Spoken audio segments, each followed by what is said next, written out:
Ano po ito? Ito po yung tinatawag na networking kung saan buwan-buwan lang merong sumasali. Ngayong buwan, meron ka napasaling dalawa. Kumita ka ng 3,500. 1,000 sa left, 1,000 sa right, 2,000 plus nag-pay ring, 1,500. So, meron kang 3,500.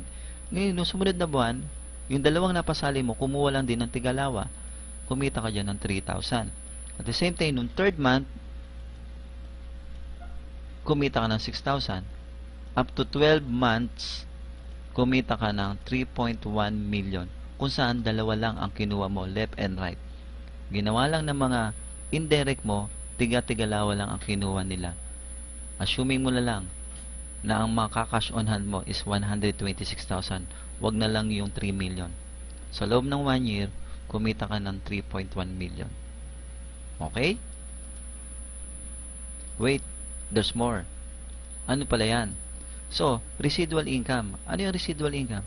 Sa lahat pala ng nakuha mong network na tao na napasali mo, every bills na binabayad nila, meron ka pa palang piso.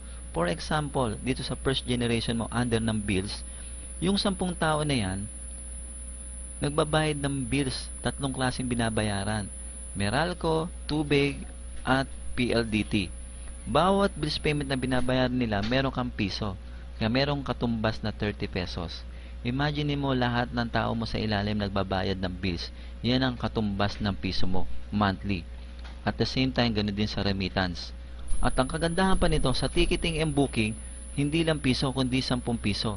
Imagine mo yung 10 tao mo na kinuha mo o napasali mo, laging nagtatravel o laging merong nabubooking na ticket, meron ka laging 10 piso doon. Kung saan na idadagdag dun sa e-cash mo. Okay? Yan ang long-term income para sa GPRS. Business failure. Okay, ang business failure, ito po yan. AKNY. Ito po yung mga taong negative. Kung saan sinasabi nila, alam ko na yan. Ang tanong, nasa na po sila ngayon? Yung mga nagsasabi ng negative. Kaya nagkakaroon ng business failure. Hindi nila na tutuloy yung negosyo. Sa business success, ito po yan. Kung saan ngayon nakikinig ka at pinanonood mo ang marketing plan ng GPRS ngayon. Dahil ngayon, nandito ka, nalaman mo ang marketing at business plan ng GPRS. Nung nalaman mo na ngayon, napakinggan mo at napanood mo, natuto ka ngayon. Dahil natutunan mo ang marketing plan ng GPRS sa pamamagitan ng panonood ngayon, at alam ko, kaya mo siyang ipaliwanag kahit sa maliit na pamaraan.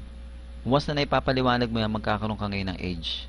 Yung age na yan na magbibigay sa iyo kung saan magkakaroon ka ng buong knowledge sa business.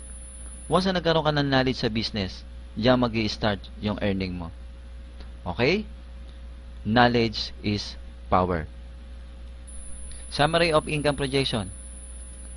Kung titingnan nyo po yung summary income natin, sa service charge, lumalabas po per month is 43,500. Huwag na lamang po 43,500. I-assume na lang natin, yung service charge natin for the whole month is 1,000 na lang. Meron pa rin. Di ba? Hindi ba masama yung 1,000? Meron kang kita? Meron pa tayong loading. 30,000 per month. Pero yung 30,000 per month na yan, kuwang-kuha natin yan. Huwag na lang 30,000. Sabihin na lang natin 1,000. May 1,000 ka sa loading, may 1,000 ka sa service charge. Meron ka kakilala na ikwento mo. Sa networking natin, 100,000 per month. Huwag na lang 100,000, 3,500 na lang. Bakit? Kasi meron kang left and right. Plus yung bonus mo, 3,500. 3,500 yung networking mo, yung loading mo, 1,000, service charge mo, 1,000. Magkano na ang kinita mo sa loob ng isang buwan? Meron ka ng 5,500. Hindi na masama yun. Meron ka pang residual na 3,000 per month. Yung 3,000 na yan, huwag na lang 3,000, 500 na lang. Okay? Yung 3,500 mo sa networking, 1,000 mo sa loading, 1,000 mo sa service charge, magkano yung 5,500 plus yung residual mo, 500. Meron ka ng magkano? 6,000. Okay? Kung yan ititignan natin, ang average income mo per month is 200,000. Huwag na lang 200,000 per month, 1,000 na lang. Masama pa ba sa iyo yan? Pag-isipan mo. Yan ang marketing plan ng GPRS. Global Dealer Package. Ano ang gamit ng Visa Card? Itong Visa Card para lang po siyang ATM. At the same time, pwede nyo po siyang gamitin debit card. Siyempre, kailangan may laman yan. Hindi naman siya katulad ng credit card. Kahit wala laman, pwede kang mag-shopping. Okay? Yan lang po ang gamit ng Visa Card. Kung gusto niyo nang pong magkaroon ng isang magandang kita, kailangan is medyo kayo kung magaling kayo magsalita or magaling kayo mga mambola, pwede kayong maging franchise agent. Kung saan, once na kayo po ay naging isang franchise agent, at the same time, nakapag-close deal kayo, pwede kayong kumita ng 40,000 or pagkakalam ko is 75,000 po. At least meron po kayong tinatawag na franchise referral. So, yan po. Once na meron kayo na i-close deal. Good news. So, meron po tayong Save More, kung saan nandyan yung pharmacy and minimart. At the same time, lahat ng services ni GPRS nandyan na po. Ito na po yung actual store nila.